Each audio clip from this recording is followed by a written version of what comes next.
بسم اللہ الرحمن الرحیم. In the name of Allah, the Beneficent, the Merciful. الحمد لله وكفى وسلام على عباده الذين اصطفى. أما بعد فقد قال الله تبارك وتعالى في القرآن المجيد والفرقان الحميد: أعوذ بالله من الشيطان الرجيم. بسم الله الرحمن الرحيم. يا أيها الذين آمنوا اجتنبوا كثيرا من الظن.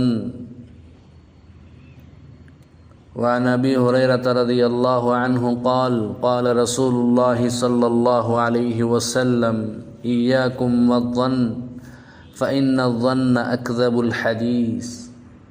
ولا تحسسوا ولا تجسسوا ولا تناجشوا ولا تحاسدوا ولا تباغضوا ولا تدابروا وكونوا عباد الله إخوانا. صدق الله العظيم وصدق رسوله النبي الكريم ونحن على ذلك من الشاهدين والشاكرين. محترم حضرات، اللہ کے نبی صلی اللہ علیہ وسلم نے اس حدیث میں چند چیزوں سے ہمیں منع فرمایا ہے. یہ سب چیزیں ایسی ہیں جن سے معاشرہ خراب ہو جاتا ہے، معاشرے میں امن و سلامتی ختم ہو جاتی ہے، لوگوں کے دلوں میں بغض و عداوت پیدا ہو جاتی ہیں اور ان کی وجہ سے آپسی تعلقات خراب ہو جاتے ہیں. اس سلسلے میں سب سے پہلے آپ صلی اللہ علیہ وسلم نے فرمایا: ایاکم والظن فإن الظن اکذب الحدیث.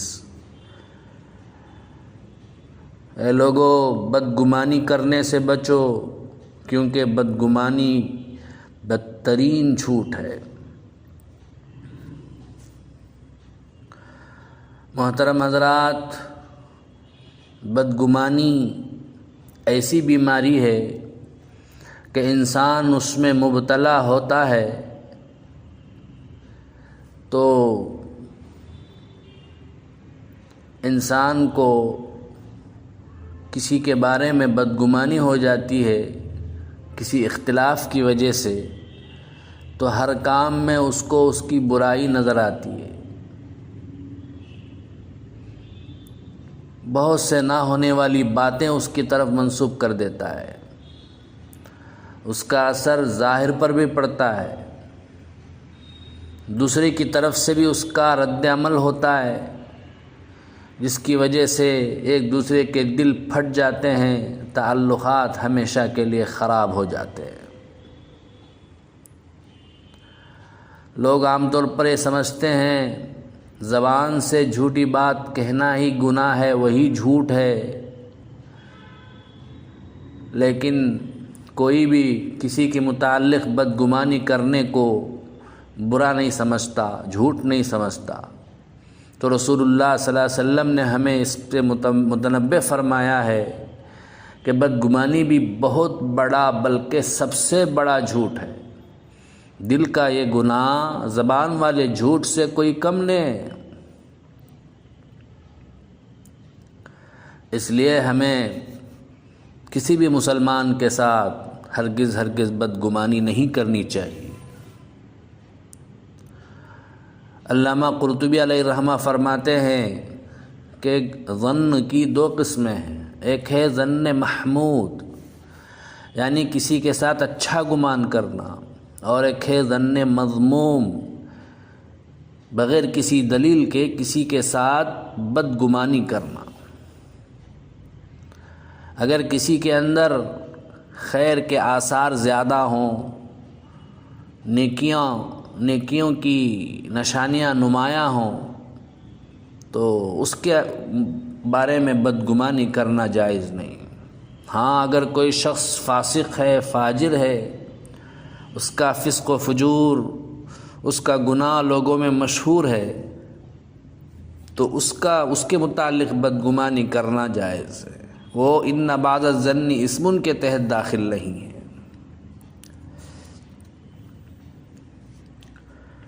اس کے بعد اللہ کے نبی صلی اللہ علیہ وسلم نے اور بھی چند بری عادتوں کا ذکر کر کے ان سے منع فرمایا۔ چنانچہ کہا وَلَا تَحَسَّسُوا، اے لوگو عیب جوئی نہ کرو، وَلَا تَجَسَّسُوا، کسی کی خفیہ باتیں مت سنو۔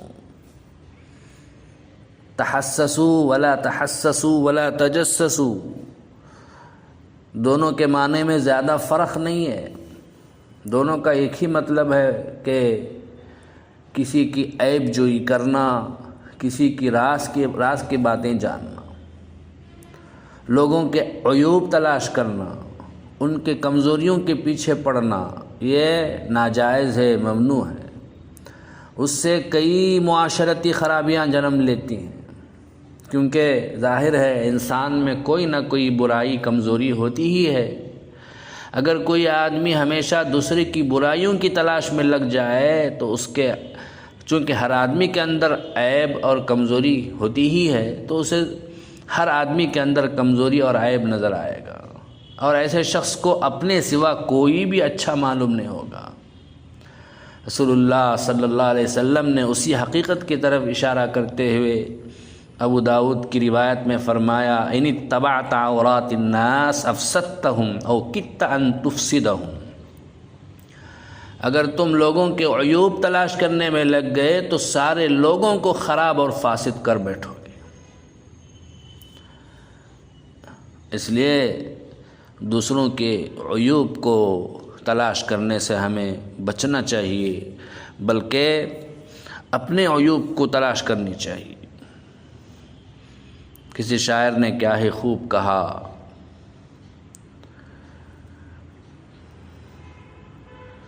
نہ تھی برائیوں کی اپنی خبر، رہے دیکھتے اوروں کے عیب و ہنر، پڑی جو خطاؤں پہ اپنی نظر، تو نظر میں کوئی برا نہ رہا۔ تو ہمیں اپنی برائیاں، اپنے عیوب کو دیکھنے چاہیے۔ جب ہم اپنے عیوب پر نظر ڈالیں گے تو دوسروں کے عیوب ہمیں معلوم ہی نہیں ہوں گے، ہمیں نظر ہی نہیں آئیں گے۔ اس کے بعد اللہ کے نبی صلی اللہ علیہ وسلم نے فرمایا وَلَا تَنَاجَشُوا، وَلَا تَنَاجَشُوا نجش سے نکلا ہے، جس کا معنی ہے کسی چیز پر زیادہ دام لگانا، تاکہ دوسرے سننے والے یہ سمجھیں کہ یہ بہت عمدہ چیز ہے کہ لوگ اتنا دام لگا رہے ہیں، پھر اس کو زیادہ دام میں خرید لیں، یہ ہے نجش۔ تو اس طرح کرنے سے رسول اللہ صلی اللہ علیہ وسلم نے منع فرمایا ہے۔ اگر کوئی بیچنے والا اپنے چند آدمیوں کو، گاہکوں کو لبھانے کے لیے، گاہکوں کو دھوکہ دینے کے لیے کھڑا کر دے اور وہ زیادہ بولی لگائے، زیادہ قیمت بتائے، اور اسی طرح سے اس چیز کو بیچ دے اور وہ لے کر چلا جائے، تو کیا یہ بے ہوگی؟ نہیں۔ بعض فقہا کہتے ہیں بے جائز ہی نہیں ہوگی، کیونکہ ناجائز طریقے سے حاصل کی گئی، اس لیے کمائے گئے پیسے حرام اور بے فاسد ہے۔ لیکن جمہور کا قول یہ ہے کہ بے تو ہو جائے گی لیکن سخت مکروہ ہوگی، لہذا جو بائع ہے اس کے ذمہ واجب ہے کہ جو زیادہ نفع کمایا ہے اس کو یا تو صدقہ کر دے یا نہیں تو السرینو صحیح طریقے سے بے کرے۔ پھر اللہ کے نبی صلی اللہ علیہ وسلم نے فرمایا وَلَا تَحَاسَدُوا، اے لوگو ایک دوسرے پر حسد نہ کرو۔ حسد کے کیا معنی ہیں؟ کسی کو نعمت اور خوشحالی میں دیکھ کر اس کے زوال کی خواہش کرنا، یہ جائز نہیں، حرام ہے۔ ہاں کسی کے پاس نعمت دیکھ کر یہ جذبہ اور آرزو پیدا ہو کہ میرے پاس بھی اس طرح کی نعمت ہونی چاہیے، اسے غیبتہ کہتے، یہ جائز ہے۔ محترم حضرات، حسد ایک مہلک باطنی بیماری ہے۔ انسان خواہ دوسروں کے پاس اللہ کی نعمتیں دیکھ کر جلتا ہے، کڑتا ہے، اور یہ وہ بیماری ہے جو انسان کی نیکیاں کھا جاتی ہیں۔ قرآن کریم میں حاسد کے شر سے پناہ مانگی گئی ہے، وَمِن شَرِّ حَاسِدٍ إِذَا حَسَدَ۔ حسد کے 3 درجے ہیں۔ ایک نفسانی کیفیت جس میں انسان معذور ہوتا ہے کیونکہ یہ فطری طور پر دل میں پیدا ہوتا ہے۔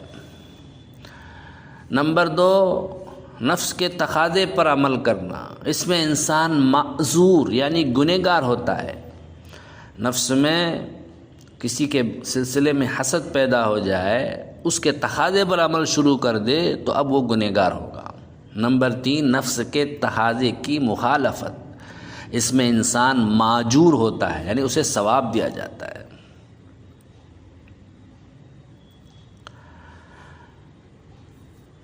حسد کا علاج کیسے کیا جائے؟ حضرت اشرف علی تھانوی رحمۃ اللہ علیہ فرماتے ہیں حسد کا علاج یہ ہے کہ جس شخص سے ہمیں حسد ہے اس کی تعریف کریں، اگرچہ ہمارے دل کو ناگوار ہو۔ دوسرا طریقہ یہ ہے کہ جس پر ہمیں حسد ہے، جس نعمت پر ہمیں کسی سے حسد ہے، اس کے اندر اس نعمت کی اضافے کے لیے اللہ سے دعا کرتے رہیں۔ تیسرا طریقہ یہ ہے کہ جس سے ہمیں حسد ہے اس سے عاجزی کے سامنے پیش آئے، اگر وہ ہمارے سامنے آ جائے تو اس کی عزت کرے، اس کی تعظیم کرے، سلام کرنے میں پہل کرے۔ چوتھا طریقہ یہ ہے کہ کبھی کبھار محسود کو جس سے ہمیں حسد ہو گیا ہے اسے ہدیہ دیا کرے۔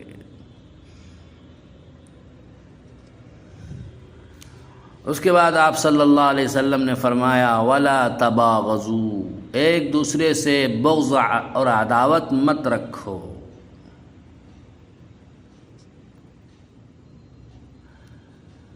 بغض کی وجہ سے دنیاوی خرابیاں تو ہوتی رہی ہیں، ہمیں نظر آتی ہیں، اخروی بربادی یہ ہے کہ یہ گناہ 10 گناہوں میں غیبت، حسد، سازش وغیرہ گناہوں کا سبب بنتا ہے۔ اس کی وجہ سے بارگاہ خداوندی میں ہماری دعائیں قبول نہیں ہوتی۔ بغض، کینہ، عداوت کا کیا سبب ہے؟ کیوں ہمارے اندر یہ پیدا ہوتی ہے؟ بزرگوں، اس کی ابتدا غصے سے ہوتی ہے۔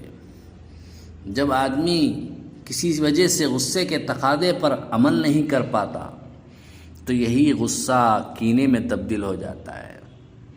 تو معلوم ہوا کہ بغض کا، عداوت کا اصل سبب غصہ ہے، اور غصے کا سبب تکبر ہے، لہذا ان برائیوں سے بھی ہمیں اجتناب کرنا چاہیے۔ اس کے بعد فرمایا وَكُونُوا عِبَادَ اللَّهِ إِخْوَانًا، اے لوگو تم اللہ کے بندے، اے اللہ کے بندو تم بھائی بھائی ہو جاؤ۔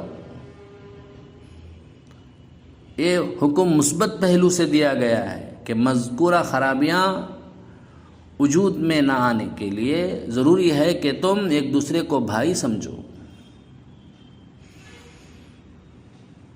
جب اپنا بھائی سمجھیں گے تو تم کسی سے عداوت نہیں کرو گے، حسد نہیں کرو گے، بغض نہیں کرو گے۔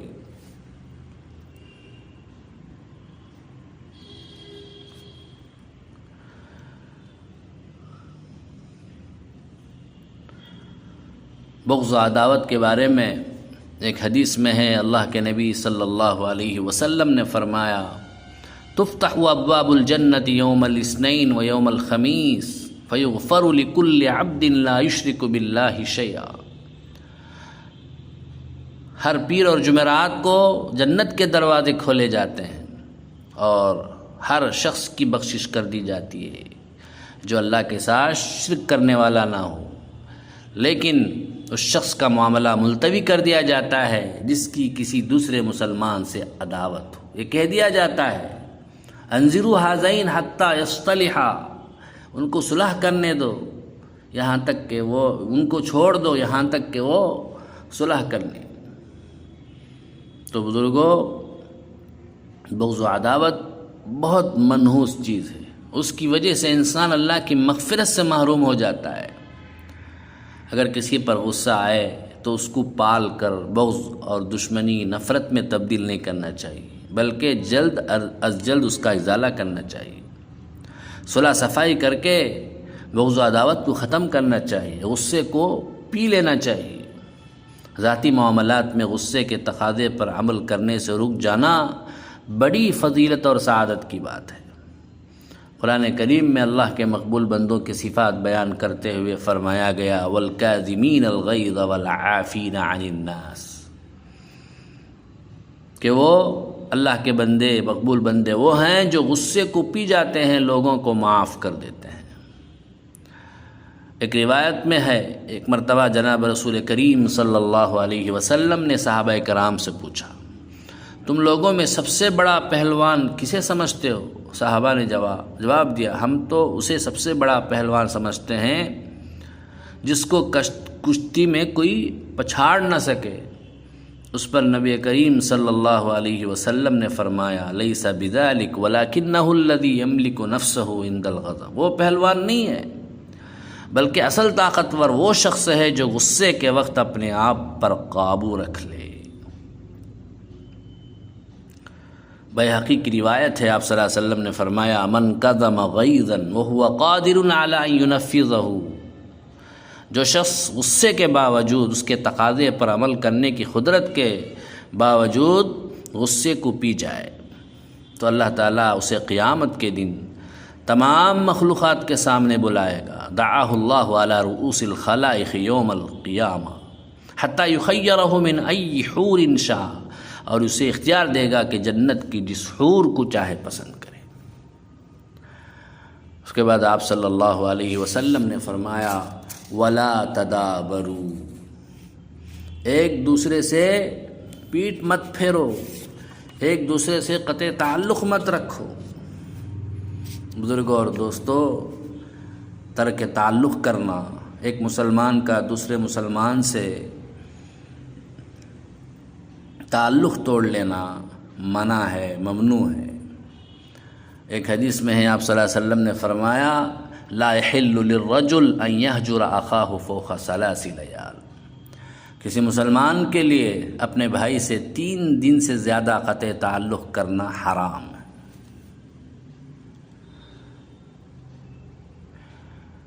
حضرت حسین رضی اللہ عنہ حضرت عبداللہ ابن جعفر رضی اللہ عنہ کے درمیان جھگڑا ہو گیا، بول چال بند ہو گئی۔ حقیقت میں ان کے نوکروں میں جھگڑا ہوا تھا، وہ آقاؤں تک پہنچ گیا۔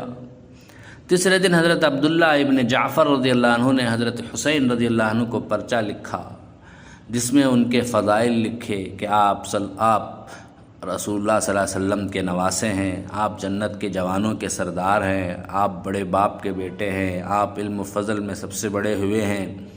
پھر لکھا کہ ہمارے درمیان بول چال بند ہے، حدیث میں ہے کہ 3 دن سے زیادہ بول چال بند نہیں رہنی چاہیے۔ آج تیسرا دن ہے، میں آپ کو موقع دیتا ہوں کہ آپ آ کر مجھ سے معافی مانگے، میں معاف کر دوں گا اور ہماری بول چال شروع ہو جائے گی، کیونکہ معافی مانگنا بھی ایک فضیلت ہے۔ میں چاہتا ہوں کہ یہ فضیلت بھی آپ کو حاصل ہو، اگر آپ اس کے لیے تیار نہیں ہیں تو میں معافی مانگنے کے لیے آ رہا ہوں۔ جب یہ پرچہ حضرت حسین رضی اللہ عنہ کو پہنچا تو فرمایا میری چادر لاؤ۔ فوراً حضرت عبداللہ ابن جعفر رضی اللہ عنہ کے پاس گئے اور معافی مانگی اور دونوں کے دل صاف ہو گئے۔ اس واقعے میں ہم لوگوں کے لیے بڑا سبق ہے کہ ہمارے درمیان جھگڑا ہو جائے، بات چیت بند ہو جائے تو ہمیں فوراً صلح صفائی کر کے معافی تلافی کر لینی چاہیے اور پرانے تعلق کو بحال کرنا چاہیے۔ اللہ تبارک و تعالیٰ اس حدیث میں جن چیزوں سے منع کی گئی ہے ان تمام سے ہمیں بچنے کی توفیق عطا فرمائے، رسول اللہ صلی اللہ علیہ وسلم کی ایک ایک بات پر عمل کرنے کی توفیق عطا فرمائے۔ آمین۔ وآخر دعوانا الحمد للہ رب العالمین۔